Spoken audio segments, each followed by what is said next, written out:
Hoy conmemoramos un nuevo Día de la Mujer. Estamos lejos de ser una sociedad equitativa que respeta los derechos básicos y por eso los esfuerzos deben continuar.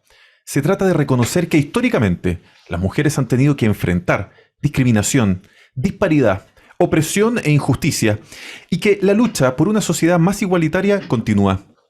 Una conmemoración que nos permite detenernos para conocer los retos a los que el género femenino se ha enfrentado a lo largo de los años. La lucha de tantas mujeres valientes que nos heredaron un mundo más equitativo y menos adverso, pero no completamente justo aún.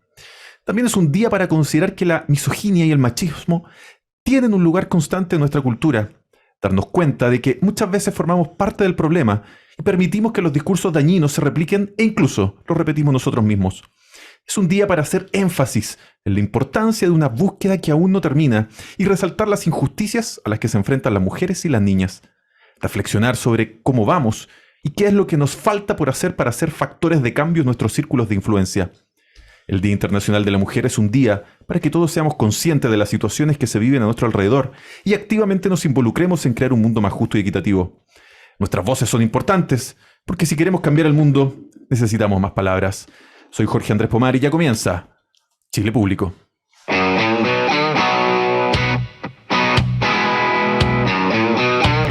En agricultura es hora de Chile Público, el único programa 100% local y vecinal que llega a la vida cotidiana de las personas. Chile Público, un programa realmente descentralizado. Conduce Jorge Andrés Pomar. Amables auditores de Radio Agricultura a lo largo y ancho de esta patria llamada Chile, desde Copiapó y también hasta Punta Arenas de Arica, de Mara Cordillera, entre Arica y Copiapó, en nuestras señales asociadas. Bienvenidos a este segundo programa de Chile Público, segundo programa entre comillas, es la sexta temporada ya entre el municipios por Chile, ¿no es cierto? Hablando con los alcaldes, con los municipios, con la descentralización, con los gobiernos locales, pero hemos querido ampliar el giro, hemos querido ampliar el rubro. El día de ayer, los lunes, seguimos igual con nuestros panelistas estables, Felipe Alessandri, exalcalde de Santiago, Johnny Carrasco, exalcalde de Pudahuel, hablando de aquello, pero para ampliar el giro, es que el día de hoy vamos a darle la bienvenida a los dos nuevos panelistas de los días martes. Un placer con ambos. Los conocía, además de tiempo atrás, a Marco, en varias veces que ha estado acá con nosotros en el programa. También a Katy en su papel de subsecretaria de Prevención del Delito. A ambos la más cordial de las bienvenidas a Radio Agricultura y también, por supuesto, a Chile Público. Bueno, Katy Martorell. Muy feliz de estar acá, de poder conversar, analizar la contingencia, lo que está pasando y también poder transmitir a todos los auditores información y mensajes, porque yo creo que eso es lo más importante, que se sientan acompañados por nosotros. Marco Enríquez Ominami, voy a partir contando una infidencia. Tú siempre me das permiso. Depende. No lo dejaste ni saludar. No, es una buena infidencia. La casa de este programa. Marco, por favor, el día martes te queremos de panelista en el programa. Encantado, ningún problema. ¿Va a haber alguien más? Sí. ¿Quién? Catherine Martorell. Estupendo, me dijo. ¿Sí? Yo quiero. Bienvenido entonces a Chile Público, Marco. No, encantado de estar contigo y con Catherine, a quien no conocía personalmente, y a la orden en esta radio para el debate. Oye, es imposible no partir, ya un poco lo comentaba yo con el tema de la editorial, celebrando, saludando a todas las mujeres del mundo. Conmemorando a todas las mujeres del mundo, particularmente usted, yo sé que esto no se hace, pero a las de mi familia, mi madre, desde hace 10 meses además, que tengo una hija preciosa, Clarita, así que como que siento que más fuerte me pega este día y más conciencia, espero que a través del programa y de los actos que se están sucediendo hoy en el país, precisamente avance, ¿no es cierto?, esta conciencia distinta, porque realmente uno ve lo que era este día o ve lo que era las relaciones humanas en el trabajo, en lo doméstico, 30 años atrás, y ciertamente ha habido un paso importante. Absolutamente. Bueno, yo primero... gracias por partir así el programa. Me parece que es sumamente importante conmemorar este día y porque además hemos ido avanzando, pero falta tanto. Y la verdad es que así como Jorge, tú hablabas de tu hija o de tu niñita de 10 meses, probablemente ella va a tener una vida distinta a la que me tocó a mí. Yo espero que mi hija Florencia también sea distinta. Lo mismo para tus hijas, Marco Marco Antonio, Marco Antonio. Sí. Marco, sí, es que el mío, pues, es más difícil.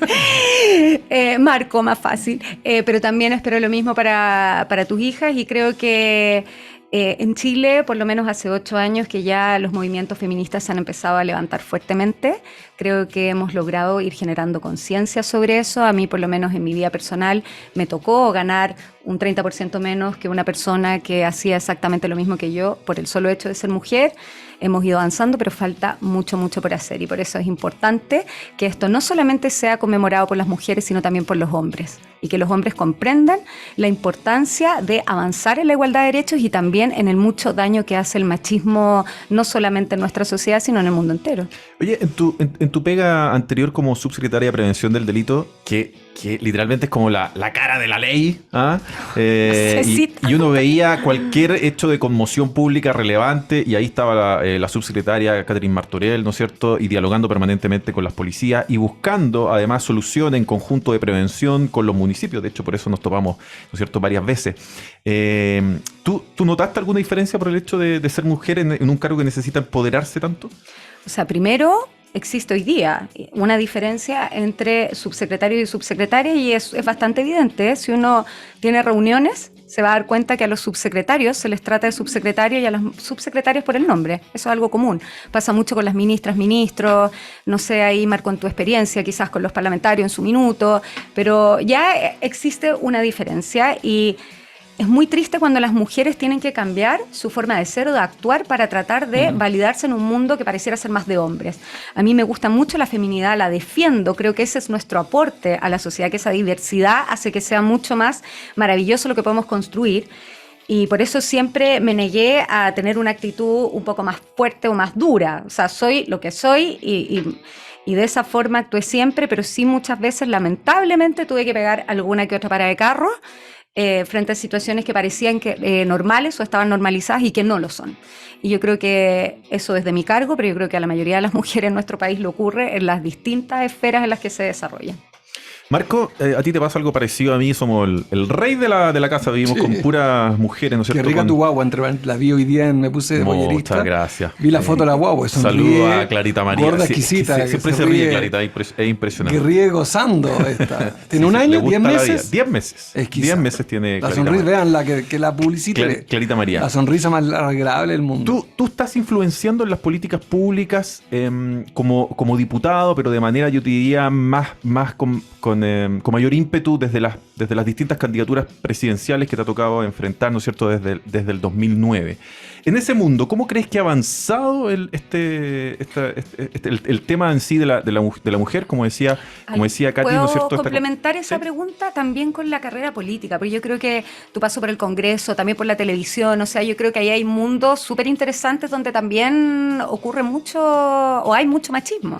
Perdón, y para terminar, yo me acuerdo cuando el presidente electo Gabriel Boric nombra al gabinete, mucha gente se preguntaba quién va a cuidarlo a la hija de Isquia, porque están chiquititas. Pero claro, cuando nombraron a Rodrigo Delgado, cuando nombraron a Andrés Chávez, nadie se preguntaba, ¿no es cierto?, quién va a cuidar a las niñas. Primero, súper interesante escuchar a Catherine hablando de algo que me parece hiper sofisticado.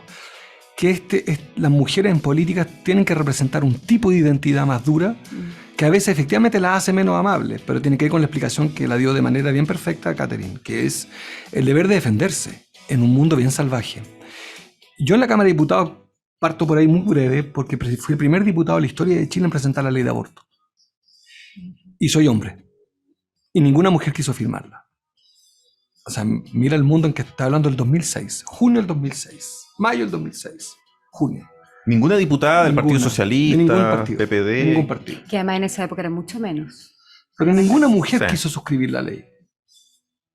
Se declaró inconstitucional. Por suerte ahí las mujeres se movilizaron un poquito más. Y una vez me acuerdo una diputada que dio una entrevista en que dice: yo dejé de defender esta causa porque pierdo elecciones con esto. O sea, venimos de un mundo muy, muy arcaico, o sea, muy salvaje, precivilizacional, en que las mujeres no podían defender un asunto que afecta principalmente a las mujeres, que es el derecho sobre su sexualidad.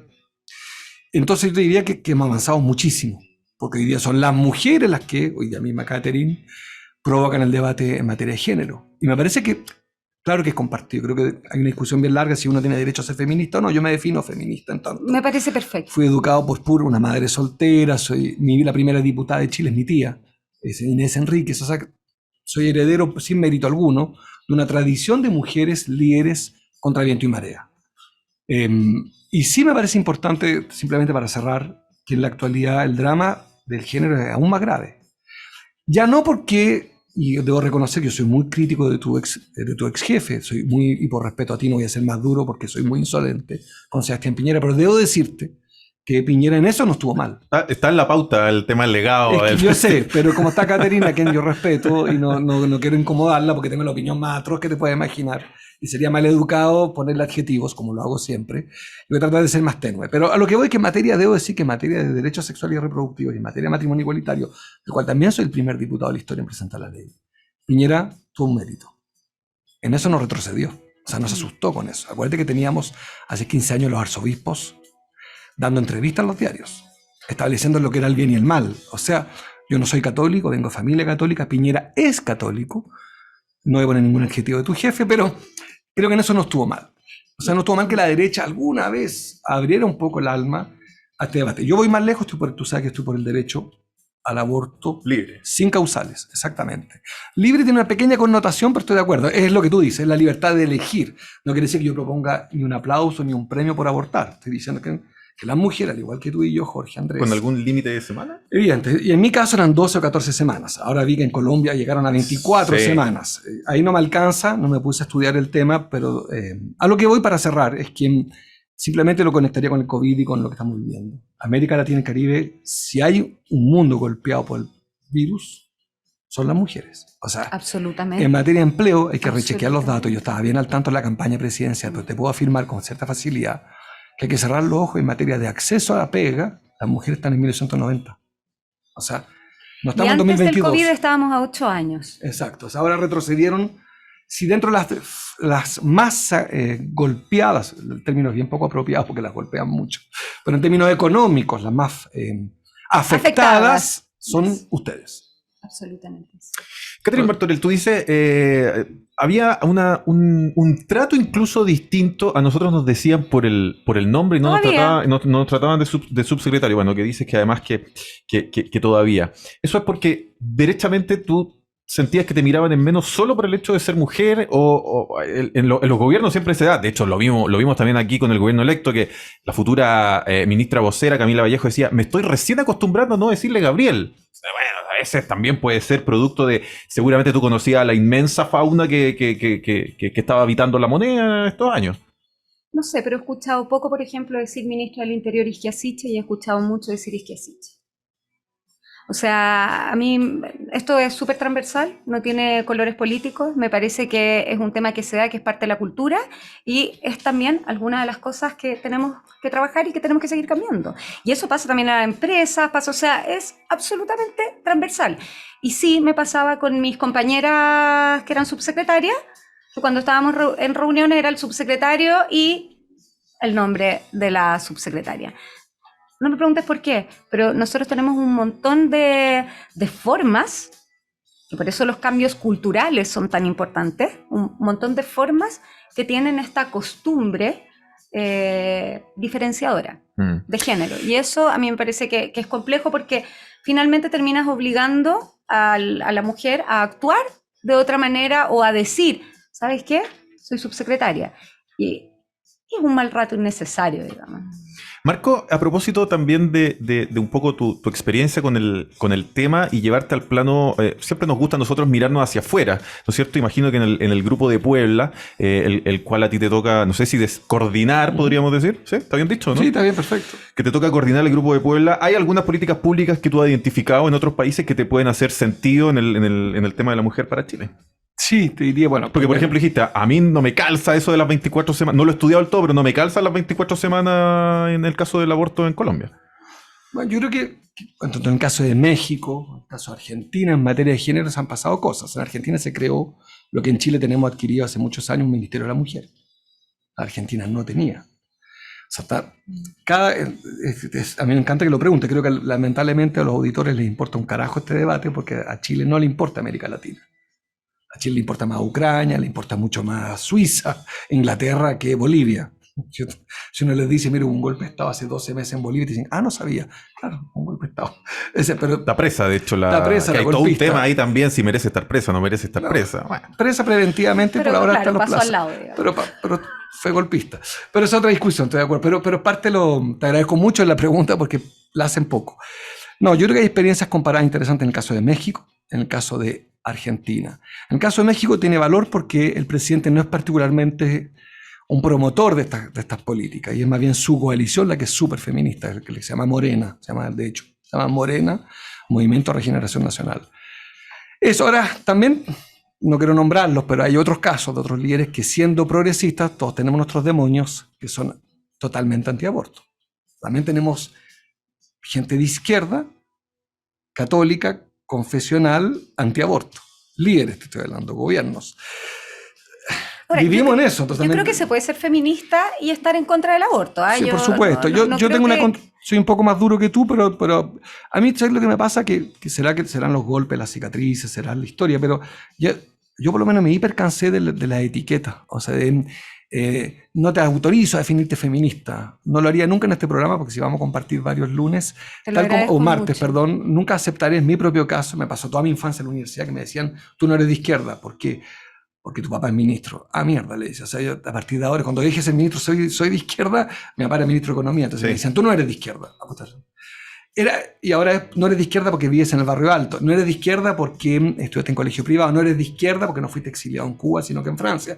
Lo mismo con Catherine, nos conocemos, te lo digo públicamente. Tú eres del Red. Esa es la caricatura que se hace. Bueno, pero es un absurdo desde el punto de vista del debate público. El Che Guevara, Fidel Castro no eran nada populares de origen, Salvador Allende tampoco, Gabriel Boric tampoco. Claro. Es una discusión muy infantil y es tratar de quitarnos etiqueta. Entonces yo, por lo menos, como el primer programa del 2022, advierto que detesto el debate infantilizante, el resentimiento y el odio, la mala onda, que es decir, a mí me ha pasado que en debates hay feministas que me dicen, tú no te definas feminista. ¿Por qué le digo? Porque eres hombre, mierda. Le digo, entonces, yo tengo este pequeño pasaporte, esta cuenta de ahorro de haber presentado la primera ley de la historia de Chile sobre el aborto con un diputado que se llama René Alinco. El único que quiso firmar la ley. Lo digo muy fraternalmente, porque denuncio a varios de mis colegas progresistas a los que los llamé. Les dije, oye, mañana voy a presentar la ley. Diputados PS, PPD, Independiente, Progresista. ¿Y esa todos época, no. ¿Aborto 3 causales o era No, era el aborto libre, lo que se llama, hasta cierta semana, entendiendo que no es libre, claro, digamos. que para explicarlo muy bien, porque a veces en el debate la velocidad uno pierde de qué se trata. Se trata de que en esta sala somos 2 hombres y una mujer, y aquí 2 de nosotros no tenemos. Tú eres abogada, ¿no? Sí. El artículo 341, 343 del Código Penal, que es de 1800 y tanto, establece, y recuerden por qué se penaliza el aborto en Chile. Esto es bueno saber la historia de la ley. Era para la mujer infiel, Jorge Andrés. Sí, hay no era por el derecho a la vida. En la Iglesia Católica, pilla, con mucho respeto, que se da cuenta que está haciendo el ridículo con ese artículo. Yo soy agnóstica, así que no se preocupe. Pero la Iglesia Católica se da cuenta que hace el ridículo, porque el artículo en realidad lo que decía es que la mujer infiel que quedara embarazada debía irse presa, pero por infiel. La Iglesia y acuérdate que hasta hace muy poquito las mujeres no se podían casar después de 9 meses de haberse divorciado o separado, divorciado en realidad o anulado, porque finalmente existía el riesgo de que hubiera un embarazo. Exacto. O sea, y la Iglesia cambia el argumento, que es mucho más sólido, que ha ganado mucho terreno. Te quiero decir que yo soy más bien minoría hoy día, o sea, vamos perdiendo batalla a nivel internacional. La idea del aborto, como lo califican, de libre.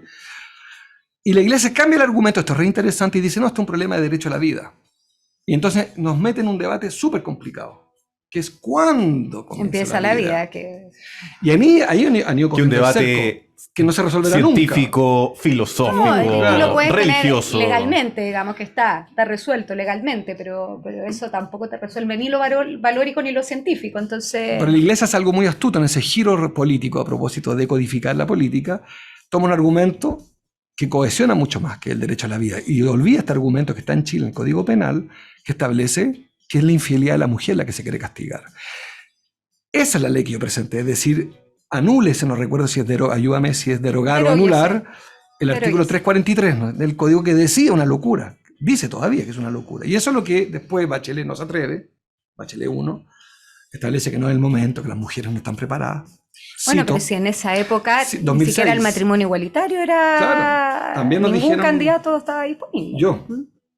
Perdón. yo presenté la ley, pero... No, matrimonio igualitario, toda la razón. Claro, sí. pero lo que No, voy, pero pero esto a favor de Catherine, te lo hago no por hacerte la pata, sino que encuentro súper importante alguien que venga de la derecha, que sea capaz de expresarse en términos de debate de género este día 8 de marzo, con esa sofisticación, porque así me parece a mí que en política y en la vida profesional, las mujeres, en la vida diaria, las mujeres están obligadas para soportar siglos, milenios de atávicos, de machismo, que lo respiramos, lo expandimos, querámoslo o no, en detalles como tú dices, que singularizar con el nombre a la funcionaria y al otro decirle ministro, y decirle, a mí me tocaba en la Cámara de Diputados, recuerdo cuando le decían mijita linda, imagínate. amorcito, No, el mijiteo es... Catita. ¿Todavía hay Sí. mijiteo? Absolutamente. ¿Te mijitearon como subsecretaria? Sí, señor. Wow.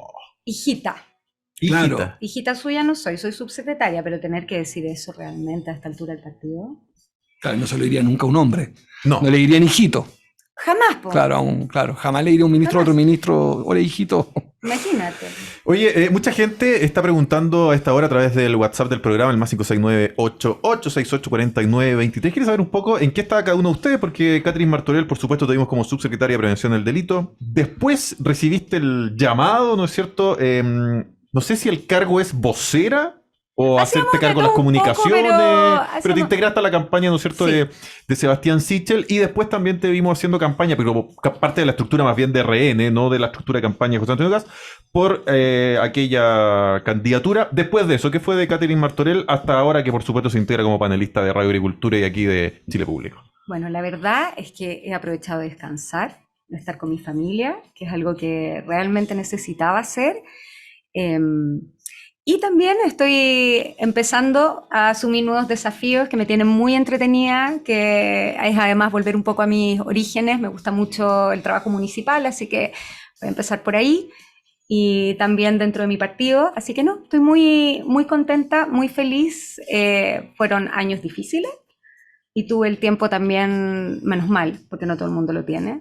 Tuve el tiempo de poder estar con mi familia, de descansar y de prepararme para empezar nuevas cosas. Marco Enríquez, primera vuelta presidencial. Después dijiste que ibas a votar por Gabriel Boric con un nudo en la garganta, tal vez, ¿o no? No, ¿No? porque lo que estaba, nuevamente le pido un comodín a Catherine. No, porque Comodín. estaba al frente, solicito autorización para esta vez sí pegar un poco más. Autorización. No, lo que estaba en juego no era una derecha liberal, teníamos una extrema derecha. Pero con una derecha liberal. No creo que te haya sumado a la campaña de Sebastián No. Sichel o de Ignacio Briones tampoco. No, pero probablemente habría sido más exigente en mi adhesión. Yo te lo comentaba afuera, no tengo problema en contarlo de acá. El día domingo perdí, el domingo en la noche Jackson llama a Camilo Lagos a ver cómo hacemos Presidente del PRO. a ver cómo hacemos para que nosotros apoyemos a Boric. Camilo me pregunta, me acuerdo perfecto ahí, te digo, todas estas cosas, Catherine lo sabe, pasan al fragor, Sí. no es que uno se cierra en una oficina, en un pasillo, le digo, mira, me parece que visto los resultados, había pasado primero Kast, cosa que yo había pronosticado. ¿Lo habías Sí, pronosticado? ¿Ah? yo Mira. pronostiqué siempre en toda la entrevista de que iba a pasar primero Kast, y que había un verdadero peligro porque en 30 años, siempre el que pasaba primero ganaba, Sí. Sí. y que se iba a requerir un esfuerzo de unidad. Yo creo que José Antonio Kast se sintió ganador al final de esa Así primera es, vuelta. así es. Y entonces no, le dije a Camilo, nunca lo he contado, así que aprovecho de honrar este programa y le digo a Camilo inmediatamente operativiza el encuentro. Y yo sugiero que sea en mi casa que nos juntemos. A lo cual vino en ese momento el candidato electo Gabriel Boric. Fue una conversación franca, seca, de expresarle yo de que mi apoyo era incondicional, que era ¿cómo se dice?, inmediato, de que incluso me acuerdo, yo me iba de viaje a un encuentro grupo de Puebla el miércoles, nos vimos un martes, y le dije yo vuelvo el otro martes por decir algo, y inmediatamente apenas aterrice, expresaré mi apoyo público, lo haré también desde México, porque el valor es hacerlo en Chile, y así lo hice, y llamé a votar, en realidad fui preciso, voté por él, dije públicamente en 30 matinales, cada día que estuve en un programa que iba a votar por Gabriel Boric, porque me parecía que lo que estaba en juego, y mido mis palabras, era algo muy grave, que era la llegada de un liderazgo, a mi juicio, con valores justamente súper divorciados con la conversación de inicial, en materia de derechos sexuales y reproductivos, en materia de género, Kast Yo había creo que nos corregido pasó hacia el algo final. a los dos, ¿ah? Y Y aquí me siento un poco reflejada con tu historia. O Hubo sea, toda una crítica a Sebastián Sichel en el fondo por todas las cortapisas que puso para, Es que yo para creo que- manifestar un apoyo que fue considerado bastante tibio desde el comando de José Antonio Caz, ¿no es cierto?, en esa segunda vuelta. O sea, yo creo que lo que existió de parte de Sebastián Sichel fue una propuesta bien honesta de un proyecto político distinto. Y eso es real, digamos. Ahora, sí, a mí me parece que tanto Gabriel Boric como José Antonio Cast se moderaron, ¿no? Cambiaron o se fueron al centro, cambiaron su performance. Y efectivamente a mí me pasó un poco lo mismo que a ti. O sea, yo vi opción A, opción B, no había más opciones. Y sentí que en ese minuto Cast, para mí, era menos peligroso que Gabriel Boric. Pero creo que sí o sí nos fuimos a los extremos. O sea, eso es evidente. Estamos haciendo Chile Público a través de todas las frecuencias de Radio Agricultura. Nos puedes ver también en radioagricultura.cl, en YouTube Live, en Facebook Live y en todas las frecuencias, ¿no es cierto?, desde Copiapó hasta Punta Arenas, entre Arica y Copiapó, en señales asociadas. Agricultura a la hora, noticias, pausa comercial y volvemos con más. En Agricultura es Chile Público, un programa realmente descentralizado con Jorge Andrés Pomar. Estamos de vuelta haciendo juntos Chile Público y lo hacemos con municipios por Chile.cl, noticias realmente descentralizadas, el único diario digital de noticias 100% locales, 100% municipales. Descarga la app de Radio Agricultura y podrás escuchar este y todos nuestros programas desde cualquier lugar de Chile y el mundo. ¿Cómo se hace? Muy fácil, en tu celular ingresa a Google Play o Apple Store, escribes Radio Agricultura, descargas y listo. Con la app de Agricultura siempre estaremos contigo donde quiera que vayas. Catherine Martorell, Marco Enríquez o Minami están debutando este día martes, y esperamos tenerlo, por supuesto, todos los martes del año de aquí en adelante en Chile Público para hablar. No solamente, esta es la gracia de este programa, nosotros no hablamos solamente de política, porque para eso hay harto programa que lo hacen en la radio. La gracia de Chile Público es darle un poco más de contenido y hablar de las políticas públicas. Y por eso es imposible no hablar de las políticas públicas aquí. Parece que, espero que te tranquila la cosa. Aquí queremos hablar un poco de que la moneda confía que con el paso de los años la evaluación y el recuerdo de este gobierno va a ser muy positivo, en palabras del ministro Osa, ¿no es cierto?, de SECPRES. Ya anticipaba algo Marco en el primer bloque, que él no tiene una buena evaluación del gobierno. Otras veces que ha estado con nosotros acá nos ha dicho: creo profundamente en cómo se llevó adelante el proceso de vacunación. Es lo único que creo, en el resto no. Catherine Martorell estuvo desde adentro. Muchos dicen que es imposible ponderar el gobierno de Sebastián Piñera hoy, porque todavía no se ha acabado, porque es muy reciente y también porque le tocaron dos situaciones que es imposible, ¿no es cierto?, prácticamente imposible que se vuelvan a dar, que es un estallido social y una pandemia. Pero en ese juego ficticio, ¿cuál creen ustedes que es el legado de este gobierno? ¿Cómo creen ustedes que esta generación y la historia va a recordar al gobierno de Sebastián Piñera? Catherine Martorell.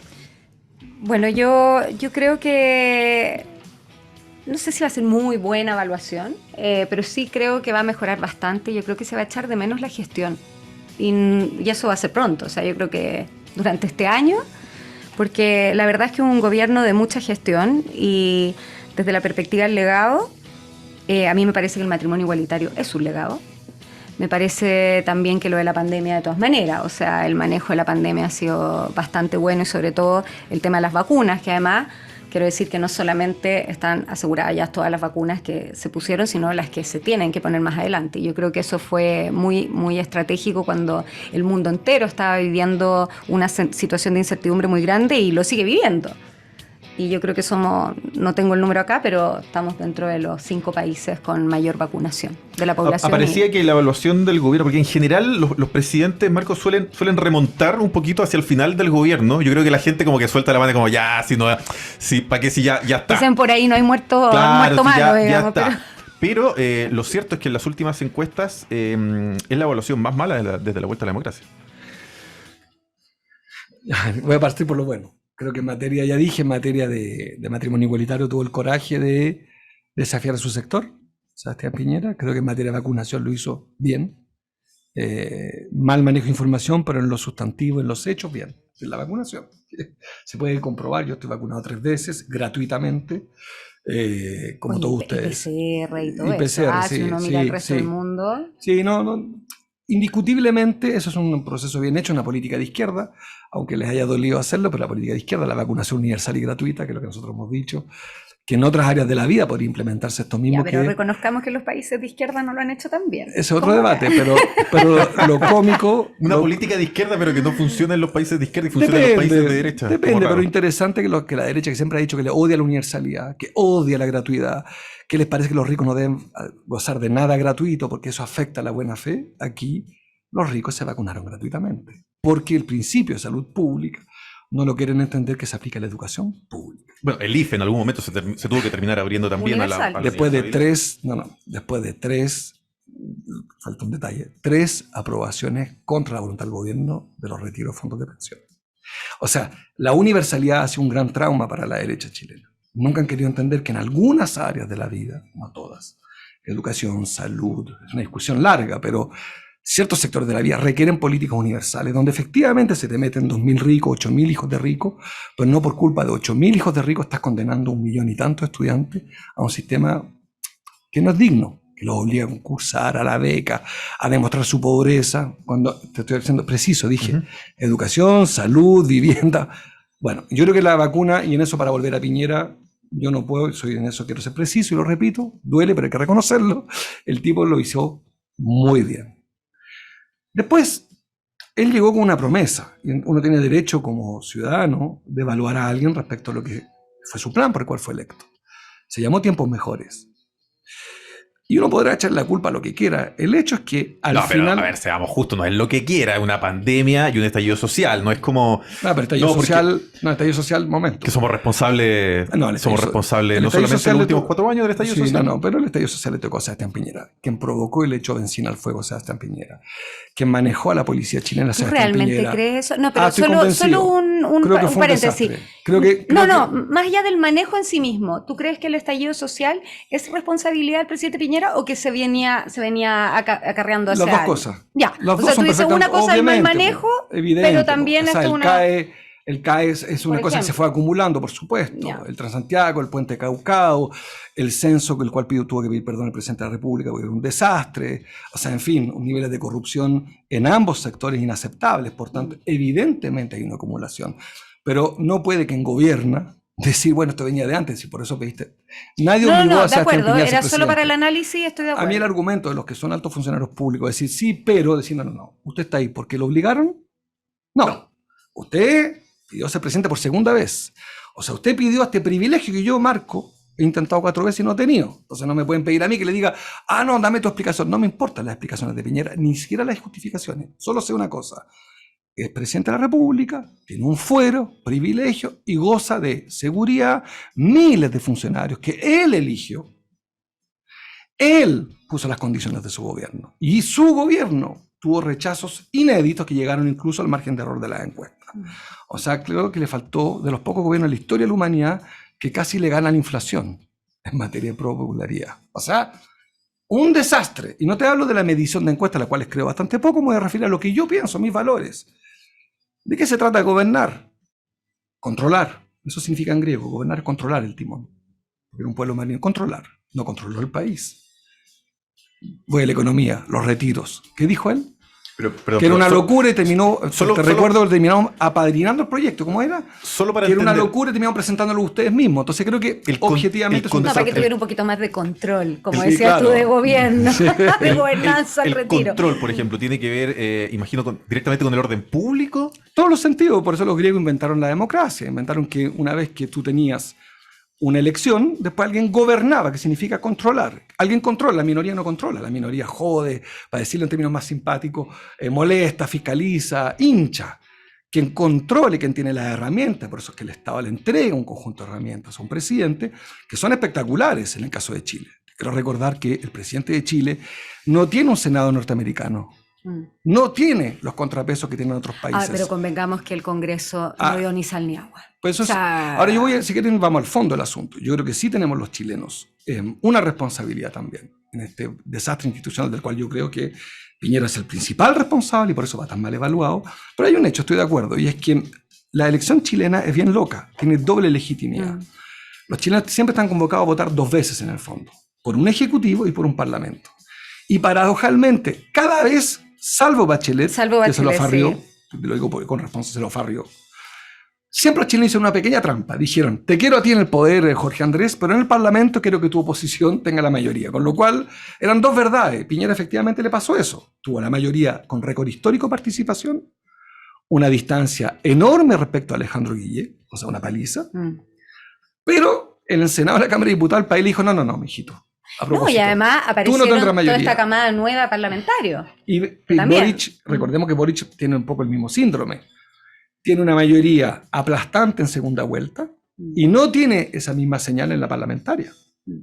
Entonces hay como una crisis de doble legitimidad, que es lo que los países sofisticados, creo que en Chile, lamento, aquí vamos a perder auditores, porque este es un tema muy árido, pero es el fondo del problema chileno. Es que le estás pidiendo al elector que vote 2 veces sin darse cuenta, de algún modo. Le estás diciendo lo que hay que hacer, y creo que la nueva constitución va a imponer una cosa que es interesante, que puede ser otro problema, pero es interesante, es que vas a poner primero elección presidencial, los chilenos dan un mandato, y al mes siguiente otra elección parlamentaria. Y tendrán entonces que decidir los chilenos responsablemente si a ese gobierno le quieren dar, ¿qué parlamento le dará a un presidente? Porque en alguna parte Catherine se va a poder defender muy bien de mis imputaciones políticas y responder, bueno, pero también es cierto que el Congreso lo controlaba, no yo, por supuesto, pero una oposición. O sea, una oposición.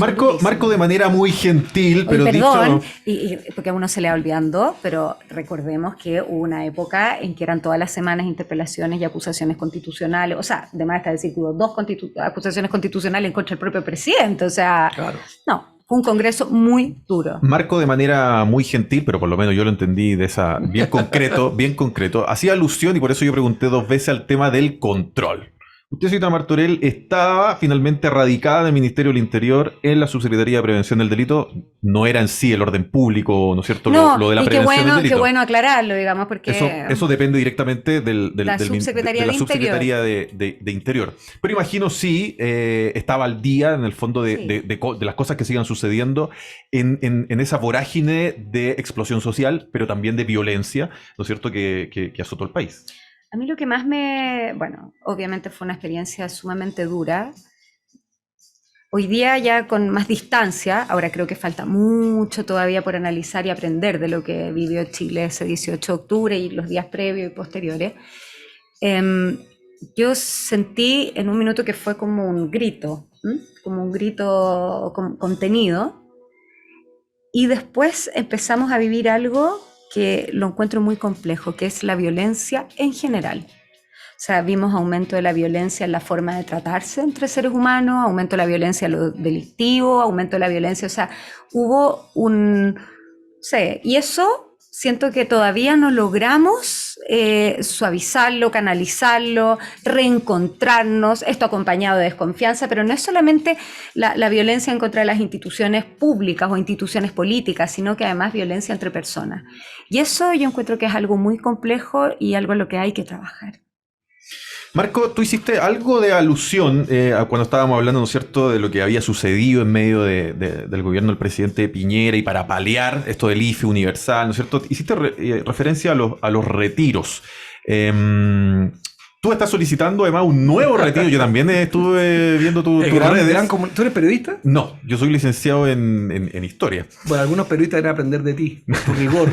Es una pesadilla, se acuerda de todo, es riguroso, cuesta corregir. Mateo. Ya incluso vi un TikTok a cinta oriental en la frente, haciendo un video, los que son tiktokeros. ¿Por qué? ¿Por qué cinta oriental? Porque me agregué un apellido japonés cuando tenía 27 años. Yo me llamaba Marco Enrique Gumusu y me agregué el apellido de mi padre adoptivo, que es de Kioto.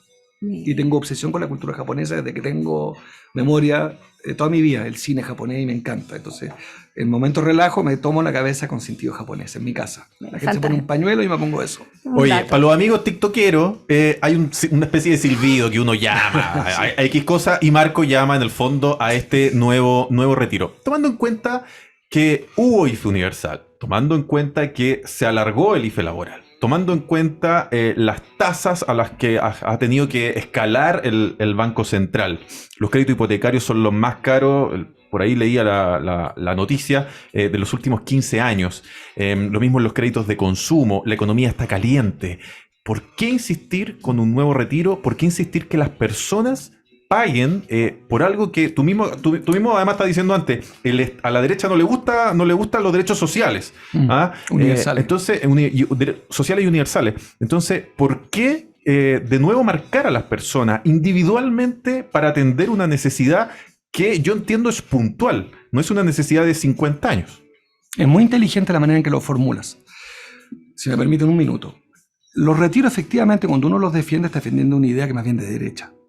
Vale decir, romper el ahorro forzoso y que la gente pueda retirar anticipadamente lo que en cualquier pacto social no se hace, que es que tú rompes el principio de que los más jóvenes pedalean por los más viejos, ¿no es cierto? Ahora, como estamos en un sistema de AFP que yo critico duramente por un principio no solidario, yo participé en medio de una pandemia que todavía nos aqueja, con esta medida, que no es una visión ni una política pública, de pásale la plata a la gente, para hacerlo así muy grotesco.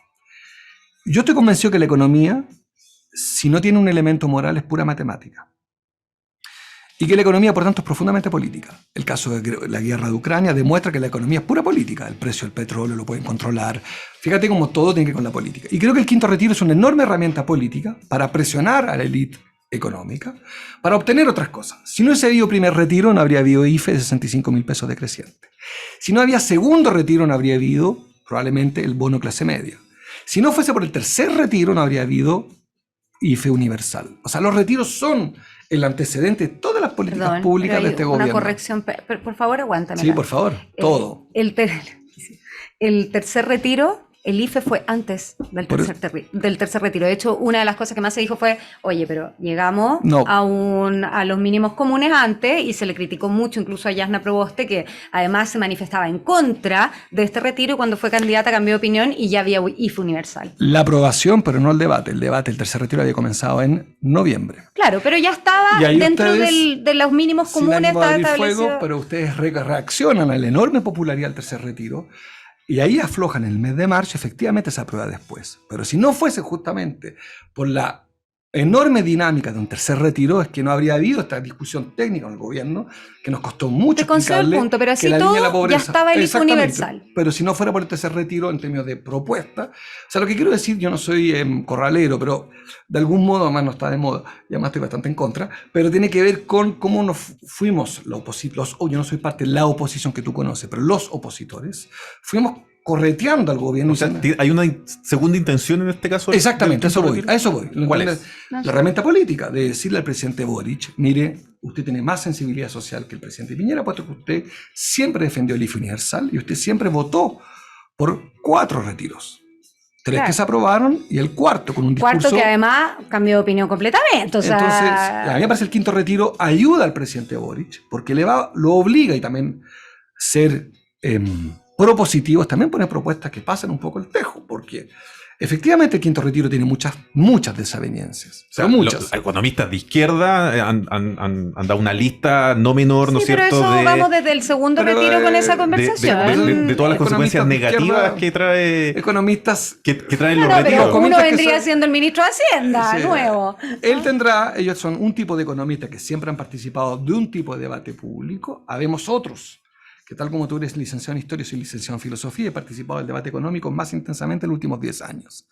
Y tenemos otra visión, y voy a citar a otro gran presidente, más bien de derecha, Macron, que frente al calentamiento de la economía no hace política de austeridad. O sea, hay muchas maneras de enfrentar el problema de lo que, para explicarlo rápidamente, lo que dice Jorge Andrés, que la economía está calentada, vale decir que hay mucho dinero circulando. Sube los precios. Y por tanto hay mucha demanda y por tanto sube. Los precios. Ahora, hoy día mismo están los técnicos estableciendo también tecnócratas del mundo y que viene estagflación. Que sí estarás de acuerdo conmigo en que finalmente a los que más golpea la inflación es a los más vulnerables. Pobres. Pero también las políticas de austeridad también golpean a los más vulnerables. Por tanto, hoy día incluso el debate que hay hoy estoy hablando de hoy martes, no de hoy, para ser bien preciso, el debate que hay hoy día, justamente que se va a producir lo que se llama stagflación, que es un término usado por un diputado inglés de los años 1965, estableció que se podía producir otro tipo de fenómeno, que es una economía estancada con inflación. ¿Se explico? Es lo que vamos a conocer este año, producto de la guerra, va a tener economías que van a crecer poco con inflación. Por lo normal es, más o menos, es crecimiento alto y mucha inflación. Aquí lo que vas a tener es crecimiento mediocre, no bajo, pero mediocre, e inflación. Y entonces hoy día el dilema es el siguiente, como tú dices, y el mundo, esto le está pasando a Oye, Estados Unidos. sí, ¿sabes? es que eso te iba a decir, ya está pasando. O sea, no, ni siquiera, si a eso le sumamos la guerra. Los grandes doctorados del mundo, en las universidades, invasión, digamos, los grandes economistas titulados, no con mucho respeto a las universidades nuestras, sino universidades supuestamente las top 5 del mundo, están debatiendo ahora qué hacemos ahora, porque es lo que acabas de preguntar. ¿Qué haces? ¿Dónde apretas? Porque no está claro que tengas que combatir la inflación o combates el crecimiento. ¿Qué vas a combatir? Entonces, de repente, efectivamente, está entre lo malo y lo muy malo. Es el mundo que nos toca ahora. Y yo sostengo entre lo malo y lo muy malo, el quinto retiro pone sobre la mesa algo que fue extremadamente popular, no sé si tan popular como el tercero, el segundo y el primero, pero que va a instalar el debate de la economía en donde debe estar, es proteger a la gente. Y me preocupa que el próximo gobierno, muy tempranamente, visto las entrevistas que he visto, empiece ya a instalar ¿Qué no? parecido, con mucho respeto, un poco a lo que Piñera nos fue tratando de explicar al principio. Que No, había una responsabilidad perdón, yo creo que literal. Que hay una responsabilidad fiscal. Y yo digo, momento. No, espérate, es más, me atrevería a decirte que fue exactamente lo mismo que dijo Gabriel Boric cuando era candidato y que después se arrepintió y votó a favor. Más, pero bueno, ya... A lo que voy es que, para que veas que el quinto retiro es un gran momento, porque estamos hablando de economía, el quinto retiro es un caballo de Troya al sistema económico, y yo creo que lo entendiste perfecto. Eso, empujar el quinto retiro va a obligar a una conversación económica muy cruda, pero mucho más sincera respecto al manejo económico. Porque si no, ya veo los cantos que conozco en los diarios que todos leemos, yo no los leo tanto, pero los diarios que conocemos, donde nos empiezan a dar clases de economía, todos los que fueron ministros, todos los que hacen clases, que son más o menos una plaza de 40 economistas, de los cuales más de la mitad ha trabajado para AFP. 40 ministros de Estado han tenido contratos con AFP. 40 ministros de Estado de Chile han sido empleados de AFP. Afirmo entonces responsablemente que cuesta escuchar un debate que ponga en el centro a la gente. Y creo que el quinto retiro, por sí mismo, sin tener muchos voceros, instala inmediatamente un dilema. Mierda.